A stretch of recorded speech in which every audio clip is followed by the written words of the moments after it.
ఉమ్మడి చిత్తూరు జిల్లాలో తెలుగుదేశం పార్టీ శ్రేణులు అంతర్గత సంక్షోభంలో కూరుకుపోయారు. అధికారంలోకి వచ్చి నెలలు గడిచినా స్థానిక నాయకత్వం కోరవడం, ముఖ్యంగా ఇతర పార్టీల నుంచి వచ్చిన నేతలకు ఇన్ఛార్జ్ బాధ్యతలు అప్పగించడం పార్టీ క్యాడర్ ను కలవరానికి గురిచేస్తోంది. తంబళ్లపల్లి, తిరుపతి, సత్యవేడు, పుంగనూరు ఇలా ప్రతి నియోజకవర్గంలోనూ ఇన్ఛార్జ్ల పనితీరుపై క్యాడర్ తీవ్ర అసంతృప్తిలో ఉందట. అధికారం ఉన్న తమను తాము రక్షించుకోలేని స్థితిలో ఉన్నామంటూ కార్యకర్తలు ఆవేదన వ్యక్తం చేస్తున్నారట. ఈ నేపథ్యంలో జిల్లాలో పార్టీని మళ్లీ గాడిలో పెట్టేందుకు అధినేత చంద్రబాబు ఏ మేరకు కఠిన నిర్ణయాలు తీసుకుంటారనే దానిపైనే ఉమ్మడి చిత్తూరు భవిష్యత్ ఆధారపడి ఉంది. ఉమ్మడి చిత్తూరు జిల్లాలో తెలుగుదేశం పార్టీ క్షేత్రస్థాయిలో తీవ్రమైన నాయకత్వ సంక్షోభాన్ని ఎదుర్కొంటోంది. ముఖ్యంగా ఇన్ఛార్జీల నియామకం, వారి పనితీరుపై పార్టీ క్యాడర్ తీవ్ర అసంతృప్తితో రగిలిపోతుందట. 4 కీలక నియోజకవర్గాల్లో పరిస్థితి చుక్కాణి లేని నావ వలె మారిందట. ఈ సంక్షోభానికి ప్రధాన కారణం ఇతర పార్టీల నుంచి అరువు తెచ్చుకున్న నేతలకు కీలక పదవులు ఇవ్వటం, వారు లోకల్ నాయకులను విస్మరించి తమ సొంత కార్యకలాపాలకు ప్రాధాన్యత ఇవ్వటమేనని క్యాడర్ ఆరోపిస్తోంది.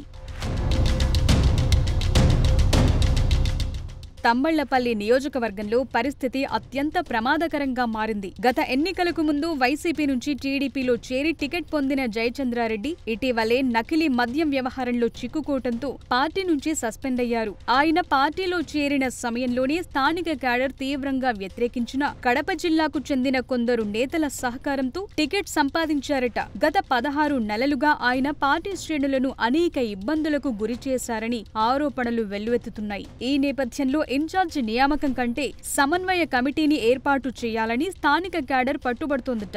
మాజీ ఎమ్మెల్యే ప్రవీణ్ కుమార్ రెడ్డి తిరిగొస్తారని ప్రచారం జరుగుతున్నా గతంలో ఆయన చంద్రబాబుపై చేసిన విమర్శల కారణంగా టీడీపీ కార్యకర్తలు అంతగా ఇంట్రెస్ట్ చూపట్లేదట.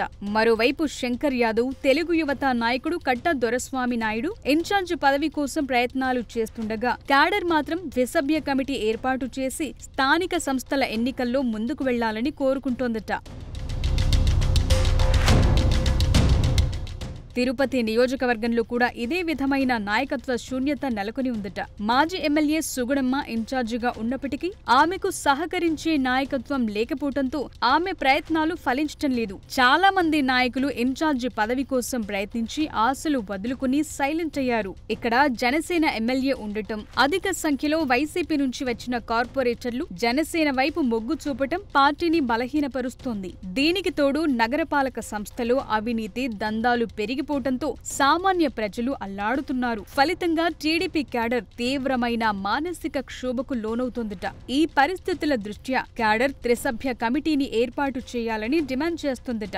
జేబీ శ్రీనివాస్, మబ్బు నారాయణ రెడ్డి, దంపూరి భాస్కర్ యాదవ్లతో కూడిన కమిటీ ఏర్పాటు చేస్తే 3 బలమైన సామాజిక వర్గాలకు ప్రాతినిధ్యం లభించి పార్టీ బలోపేతమవుతుందని అభిప్రాయం వ్యక్తం చేస్తున్నారు. డివిజన్ ఇన్ఛార్జీల నియామకంలో కూడా బలహీనులను పెట్టారనే విమర్శలున్నాయి.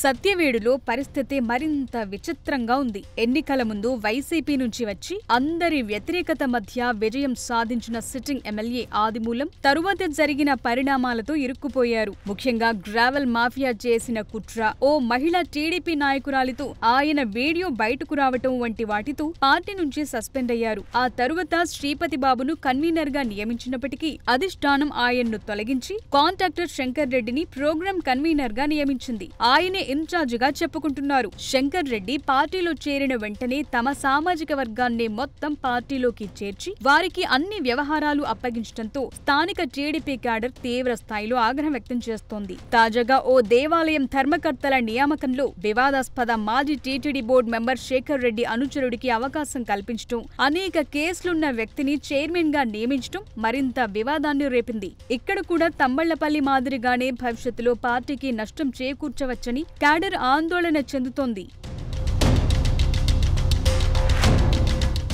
ప్రతిష్టాత్మకమైన పుంగనూరు నియోజకవర్గంలో ఇదే సమస్య తలెత్తింది. ఇన్ఛార్జు అయిన చల్లబాబురెడ్డి చుట్టూ ఉన్న కోటరీతో స్థానిక కార్యకర్తలు అనేక ఇబ్బందులు పడుతున్నట్లు తెలుస్తోంది. గతంలో పార్టీ కోసం నష్టపోయిన జైళ్లకు వెళ్లిన కార్యకర్తలను ఏమాత్రం పట్టించుకోకుండా ఆయన కోటరీ తమను ఇబ్బంది పెడుతోందని, ముఖ్యంగా వైసీపీలు తమపై దాడులు చేసిన వారికి అండగా నిలుస్తోందని ఆరోపణలొచ్చాయి. గతంలో రామకృష్ణ అని టీడీపీ కార్యకర్త హత్యను కూడా దీనికి నిదర్శనంగా చూపుతున్నారు. అధికారం చేతికొచ్చినా కార్యకర్తలు తమ అధికార దర్పం చూపించుకోలేని నిస్సహాయ స్థితిలో ఉన్నారని తెలుస్తోంది. పార్లమెంటరీ అధ్యక్షుల నియామకం కూడా కోల్డ్ స్టోరేజ్లో ఉండిపోయింది. మొత్తం మీద ఉమ్మడి చిత్తూరు జిల్లా నుంచి మంత్రి ప్రాతినిధ్యం లేకపోవటం, సీనియర్ నాయకులు పార్టీ నిర్మాణంపై దృష్టి పెట్టకపోవటం వంటి పరిస్థితుల్లో కొత్త ఇన్ఛార్జీలు, అధ్యక్షుల నియామకం తరువాతైనా తమను పట్టించుకునేవారు ఉంటారని కార్యకర్తలు ఆశగా ఎదురుచూస్తున్నారు. అధినేత చంద్రబాబు ఈ అంతర్గత సమస్యలపై ఎలాంటి నిర్ణయం తీసుకోబోతున్నారనే దానిపైనే జిల్లా భవిష్యత్ ఆధారపడి ఉంది.